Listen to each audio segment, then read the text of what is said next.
Pirms 2 gadiem no šīs tribīnes mēs dzirdējām skaistu pasaku par to, ka ekonomika tiks dubultota.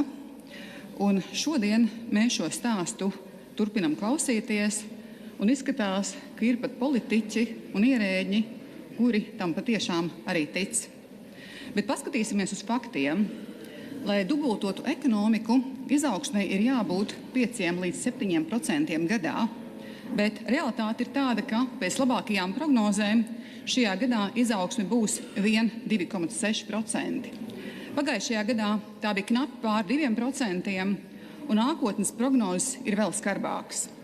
Un ar šādu tempu mēs ekonomiku ne tikai nedubultosim, bet mēs bruģējam ceļu uz pašu lejasgalu Eiropas Excel tabulās. Arī solītais eksporta izrāviens ir pārvērties par stabilu 0,1% stagnāciju. Un tas nav izrāviens, tā ir mīņāšanās uz vietas. Un man ir jāpiekrīt daudzu teiktajam, ka izskatās, ka mēs dzīvojam divās dažādās Latvijās. Vienā, kur politiķi skaita un dala izfantazētus miljardus, un otrā, kurā uzņēmēji cīnās par izdzīvošanu un skaita katru nopelnīto eiro. Kāpēc mēs atpaliekam no kaimiņiem par 15 un pat 25 gadiem? Un atbilde ir valsts pārvaldes attieksmē. Kamēr Lietuva un Igaunija palīdz un atbalsta uzņēmējus, tikmēr Latvijā bieži vien tiek izvēlēts represīvs ceļš.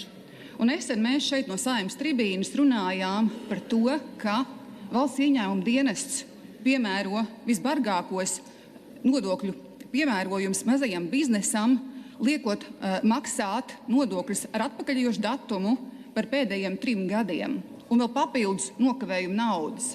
Un tas viss ierēģu neizdarības dēļ.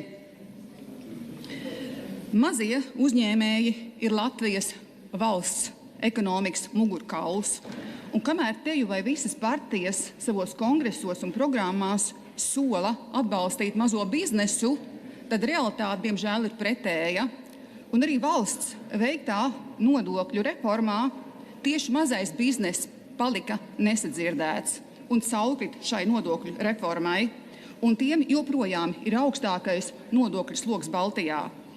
Mums nevajag kārtējās pasakas par ekonomikas dubultošanu. Mums vajag valsts pārvaldi, kas nesaskata katrā uzņēmējā potenciālu noziedznieku. Mums vajag valsts pārvaldi, kura netraucē cilvēkiem strādāt, radīt un pelnīt tepat Latvijā. Un tad nevajadzēs stāstīt skaistas pasakas par ekonomikas dubultošanu šeit no šīs tribīnes un labāk pietaupīt tās saviem bērniem vakarā pirms gulētiešanas. Paldies!